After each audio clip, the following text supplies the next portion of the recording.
Yusuf, thank you very much for joining me tonight. Welcome to the Mother of All Talk Shows. What do you think? What do you think about Tony's question? Is it shameful, the behavior of the West when it comes to the Palestinian people? Thank you for having me, Scott. Well, I'm a Palestinian from Gaza. My whole family is in Gaza. What's happening in Gaza is utterly shocking, horrifying, unbelievable. Israel's disproportionate force committing all these atrocities, massacres in front of the world's eyes, and with light of condemnations. It's unbelievable that Israel allowed to go on with its human rights violations. When Israel decided to attack the Gaza Strip, it wanted to inflict heavy damage and kill as many Palestinians as possible, and also to impose a collective punishment, just to punish Gazans simply for something that they didn't commit. Obviously, what happened on the 7th of October was a blow to the Israeli intelligence, to the Israeli army. And when Israel transformed Gaza into a testing ground, we using advanced weapons against the civilian population, and what happened last night is an evidence of that. Israel has got precision missiles that can target any spot across the Gaza Strip, killing 500 plus Palestinians. And also the notion that Israel is the only democracy in the Middle East, this is it's a joke. I mean, if you claim to be a democracy, I mean the moral army in the world, then with the latest technology, you can define who is a civilian, who is a militant. Until now, 3,500 Palestinian civilians have been killed. So I don't know what's the purpose of waging this war against the civilian population, and with the idea of displacing Gazans to forcibly ask them to leave. Where do they want to go? I mean, should they drown in the Mediterranean Sea? Should we go towards Egypt? My family is telling me that they don't have water, they don't have electricity, and it's barely very difficult to communicate even via WhatsApp. Also, it's dangerous to go and stock up supplies. I mean, people, they don't know where to go. They flee this area to that area. They are being bombarded. They stay in their houses. They are being bombarded without warnings. We don't know what's going to happen next. If they invade Gaza, then they will kill more civilians under the pretext of fighting Hamas resistance groups. Where are they? I mean, it's really shocking why the world is allowing this to happen. Why Israel is giving this green light. Why Israel, still behaving as a country above the international law, as a rogue state. Why Palestinians are still being dehumanized, demonized, depopulated areas in Gaza. We don't know why Israel is giving this false propaganda, saying that the missile was fired from Islamic Jihad and previously Hamas beheaded the babies and so on. So these propaganda are being exposed, and the world knows that Israel now is claiming these things in order to justify its attacks on Gaza. Yeah, look, I agree that this is a horrible situation. I think but this didn't happen overnight. We talk about the inability of the world to see the Palestinians as human beings. We speak of them as statistics. Your family is from Gaza. 2 million people shoved into 150 square miles. We talk about it being an open-air concentration camp. Some people speak of it being a prison, although I've been corrected on that, because a prison is where you put criminals. And the only crime committed by the Palestinians is being born Palestinian in Gaza. But the Israelis have been trying to come up with this narrative that says, hey, life was good in Gaza. Life was good. We gave them 20,000 work permits. We were letting them out of the prison to go work in another prison, the West Bank, to make some shekels so they could come in and live the good life. Could you help the audience? Because I think many of them are people like me who know Gaza theoretically. You know Gaza personally. Your family is there. Could you give us a brief rundown of what life is like in Gaza? I mean, here, we're coming into the holiday season, and there's an old saying in America about politics, it's the economy, stupid. And what that means for an American is, do I have my home, my electricity, running water, comfort, my cars. I have my TV. I'm going to have a Christmas tree. I'm going to put presents on that. I'm going to go on vacation to Disneyland. I can go to the airport and fly away. Do the Palestinians, our fellow human beings, have the same quality of life as we do in the United States? Could you explain to people what's it like to live in an open-air concentration camp dominated by an abusive Israeli overseer? Living in Gaza is like hell. It's unbelievable. People, they are denied their basic rights. As you put it, it's a concentration camp, but let's assume it's a prison. So imagine you live in your house and you live in your house forever. And if you would like to leave your house, you need a permit. And thinking of leaving Gaza, also this is a burden because you have to think of crossing to the Egyptian side, take transportation to Cairo, and so on. And then it's really ironic how the Israelis, they say, oh, well, we are providing them with electricity and water. I mean, we don't need, Palestinians, they don't need you to provide them with these basic stuff. Just leave Gaza alone. Just, abandon your control.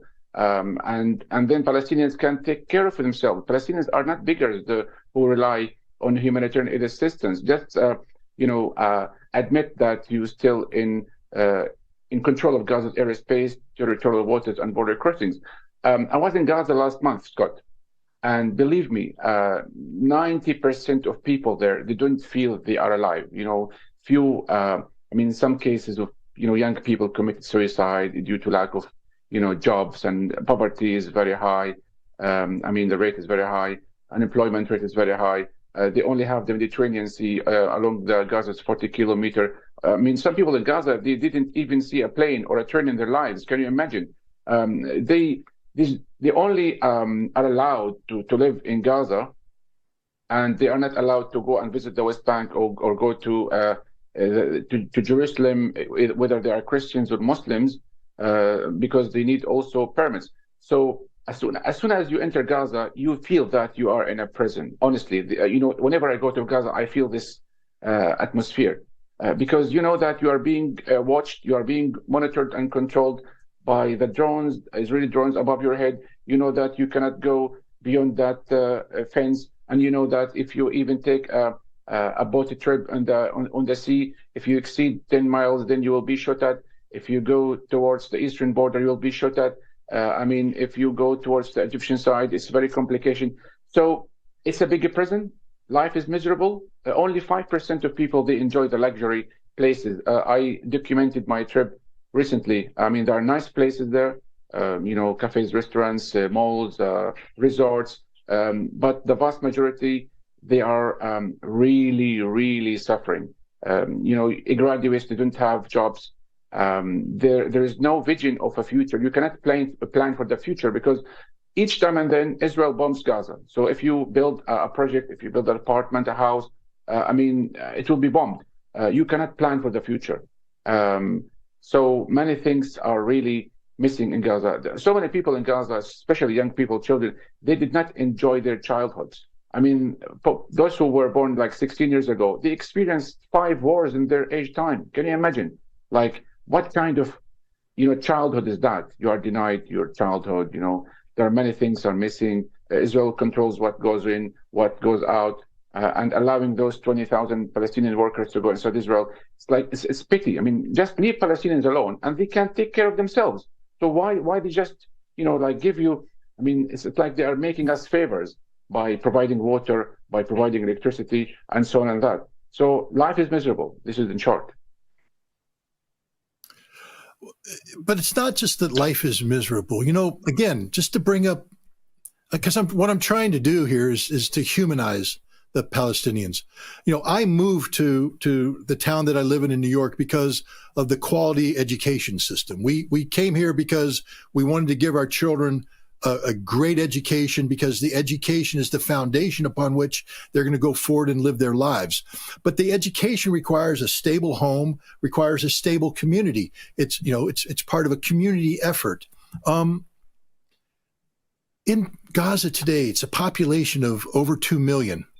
Over 50% of them are children under the age of 18. over 50% are children under the age of 18. You made an important statement. If my children growing up witnessed a car accident, one car accident, that was traumatic. It was traumatic. Palestinian children raised in Gaza, as you said, if you're 16, you've seen 5 wars. But let's be clear what 5 wars means. It doesn't mean witnessing war from a distance. It means your neighborhood being blown up. It means your friends being killed, your school being shut down, your teachers being blown apart, your family members wiped out.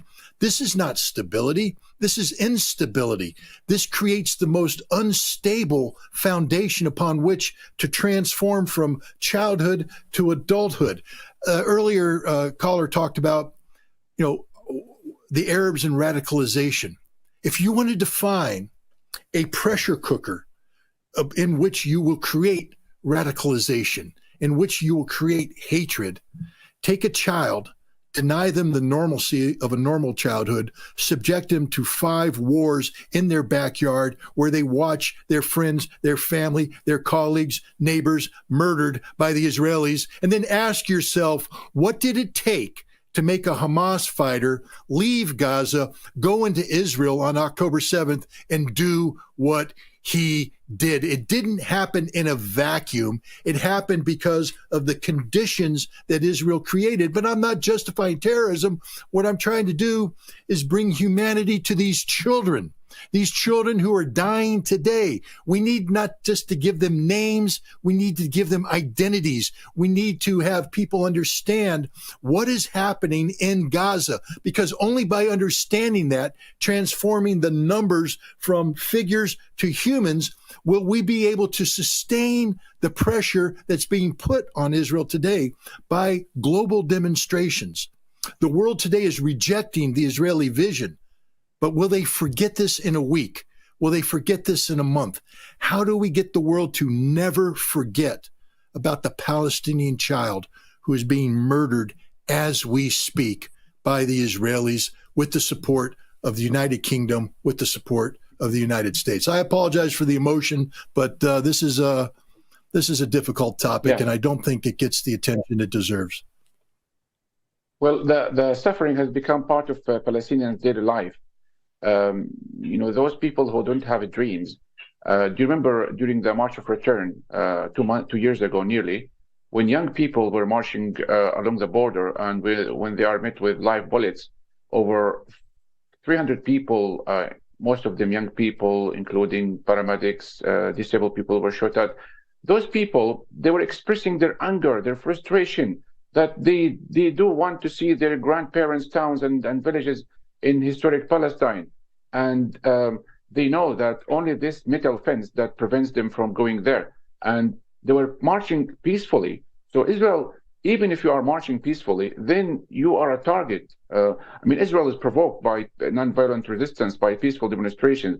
Look, Hamas doesn't exist in the West Bank, and yet Israel kills Palestinians in the West Bank, Jerusalem, violating Islamic and Christian sites in the West Bank, grabbing more land, annexing land, building settlements, imprisoning Palestinians, stealing Palestinian natural resources. What else Israel wants to take from Palestinians? The oxygen? Honestly, because if you are under occupation, as you said, Palestinians, they are denied their basic rights. They only ask for a freedom, for self-determination, to be treated as human beings. Why you dictate on Palestinians how they live? If you think that you are God's chosen people, then, they said it many times, that Palestinians, they are snakes, they are cockroaches, and they don't deserve to live, and kill their babies in their mother's wombs. What kind of mentality is that? If your society in Israel is indoctrinated, if all settlers are armed, then this poses a real challenge here. If you would like to live in peace with your neighbors, then you have to recognize their right to exist. The PLO recognized Israel's right to exist. And many concessions were made by Arafat, by the current leader Abbas. The so-called peace process was born dead. Israel killed any chance for peace. That's why there is frustration, anger inside Palestinians who only want to, live as normal human beings. But Israel is keeping pressuring them, keep them in this cooker pressure. And then when Palestinians react, when the Palestinian resist, then they are pointed at and described as terrorists. I mean, even the United Nations, under international law, if any nation is under occupation, they have the right to resist. So even as I said, non-violent resistance is not acceptable. So what else Palestinians can do in order to express themselves and just say, look, guys, our hands up, we raise the white flag. It's not going to happen. Palestinians, they want to take their homeland or their occupied lands back. They just want to be treated as in a fair way. They want to enjoy their childhood. They want to enjoy their life. They want to be able to fly, to take. Israel destroyed Gaza International Airport in the year 2000. I was lucky. I flew from Gaza International Airport to the outside world. Israel destroyed the airport. We don't have a seaport. Gaza seaport is the only seaport closed for shipping in the whole Mediterranean region. Can you imagine? We have 40 kilometers. We don't have a seaport. We are not allowed to have a seaport. We don't have a train. We don't have. I mean, Gaza is really like. Even some people say Zimbabwe is much better than Gaza. Can you imagine? I mean, Gaza is next door to Israel. Israel enjoys all the good things in life. They have fresh water. They have Can you imagine? They absorb the water coming from the West Bank in the aquifer just to deny Gaza its share from the water. Gaza people they drink salty water with high salinity. I mean, even now they cannot find water to drink. They cannot find fuel to pump their cars. They do not have electricity to keep warm. I mean, these are basic human rights. When you impose this collective punishment, it will not force Palestinians to surrender. It will really create this violence, this anger inside them, and they will keep resisting. They will not lay their arms. I mean, I'm talking about Hamas. So, if Israel wants to have peace in the Middle East, they have to end their occupation. They have to address the root cause of the problem. They must, create prosperity. They must allow Palestinians to have a normal life. This is what Palestinians are asking. They're not asking for too much. Real quick, because we're running out of time, but do you believe there's a chance for Palestinians and Israelis to live together side by side in peace? Or has Israel blown that opportunity? Is there a chance for peace in the Holy Land? Israel has created so much hatred. Israel is, planting hatred every minute, every second. When Palestinians are killed, maimed, flesh of babies are being scattered all over Gaza nowadays. As we talk, Gaza is blowing up Gaza, striking by tanks, by warplanes. If you treat Palestinians in this way, you are killing any chance for coexistence and peace, because people, they will never forget. Simple as that. I don't think it's going to happen. Unfortunately, Israel killed any chance for peace. Well, normally I wouldn't want to end a segment on negativity, but I think reality is important, and people need to reflect on the grave reality of the situation in the Middle East and understand that whatever ill feelings exist for Israel, it's because of what Israel has done to itself.